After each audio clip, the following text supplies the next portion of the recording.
Progressive knowledge চ্যানেলে স্বাগত জানাচ্ছি। আজকে আমি পঞ্চম শ্রেণীর 59তম ক্লাসটি নিচ্ছি। আজকের ক্লাসে আমি শেখাবো আয়তক্ষেত্রের ক্ষেত্রফল, দৈর্ঘ্য এবং প্রস্থ কি করে নির্ণয় করতে হয়। তো আয়তক্ষেত্রের ক্ষেত্রফল, প্রথমে আমরা একটি আয়তক্ষেত্র দেখে নিচ্ছি, তারপর আমরা জেনে নেব এর ক্ষেত্রফলটা কি। কোনো একটি ক্ষেত্র যতটা জায়গা দখল করে থাকে তাকেই তার ক্ষেত্রফল বলা হয়।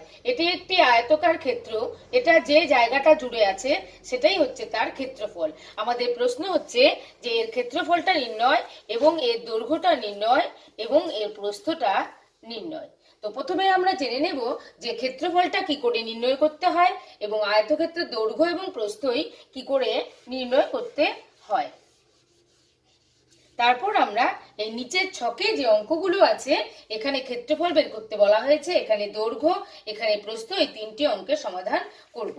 তো প্রথমে আমরা জেনে নিচ্ছি আয়তক্ষেত্রের ক্ষেত্রফল বের করতে গেলে আমরা কি করব। আয়তক্ষেত্রের ক্ষেত্রফল বের করতে গেলে যে আয়তকার চিত্রটা থাকবে তার দৈর্ঘ্য এবং প্রস্থটাকে আমরা গুণ করে নেব। দৈর্ঘ্য গুণ প্রস্থ, এই চিত্রটাকে আমরা বের করে নেব।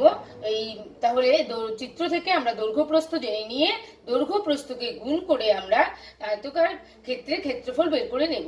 এক্ষেত্রে আমাদের জানতে হবে এখানে যে এককটা আসবে সেটার আগে কিন্তু বর্গ কথাটা ব্যবহার করে লিখতে হবে, অর্থাৎ বর্গ মিটার হতে পারে। যদি প্রস্থ দৈর্ঘ্য প্রস্থ মিটারে থাকে তাহলে বর্গ মিটার, যদি সেন্টিমিটারে থাকে তাহলে বর্গ সেমি, অর্থাৎ এই বর্গ কথাটা কিন্তু ব্যবহার করতে হবে এটার এককে লেখার সময়। আর আয়তক্ষেত্রের দৈর্ঘ্য যখন আমরা বের করব তখন ক্ষেত্রফল দেওয়া থাকলে তখন ক্ষেত্রফলকে আমরা প্রস্থ দিয়ে ভাগ করে দেব। তাহলে দৈর্ঘ্য বের করতে গেলে দৈর্ঘ্য সমান সমান ক্ষেত্রফল ভাগ প্রস্থ। আবার যখন আমরা প্রস্থ বের করব তখন ক্ষেত্রফল ভাগ দৈর্ঘ্য। এই তিনটা কিন্তু নিয়ম আমাদেরকে আগে জেনে রাখতে হবে, তারপর আমরা এই অঙ্কগুলো সমাধান শিশুদেরকে করাবো। তো প্রথম অঙ্কে আছে দৈর্ঘ্য 50, প্রস্থ হচ্ছে 20, তাহলে ক্ষেত্রফল কত।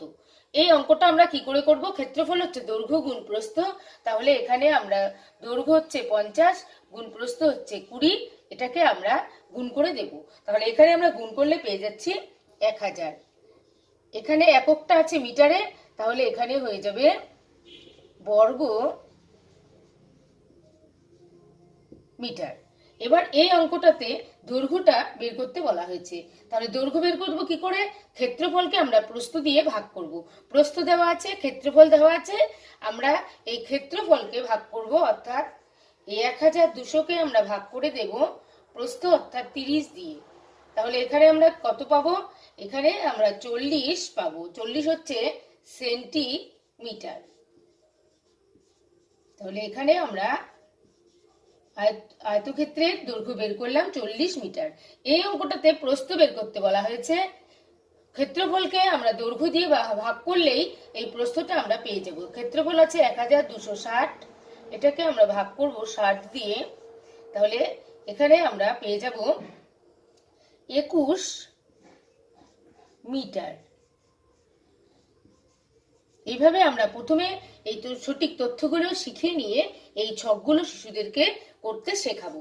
আজকের এই ক্লাসটি ভালো লাগলে লাইক করবেন, কমেন্ট করবেন, শেয়ার করবেন এবং আমার পরবর্তী ক্লাসটি পেতে আমার চ্যানেলটিকে সাবস্ক্রাইব করে আমার সঙ্গে থাকবেন।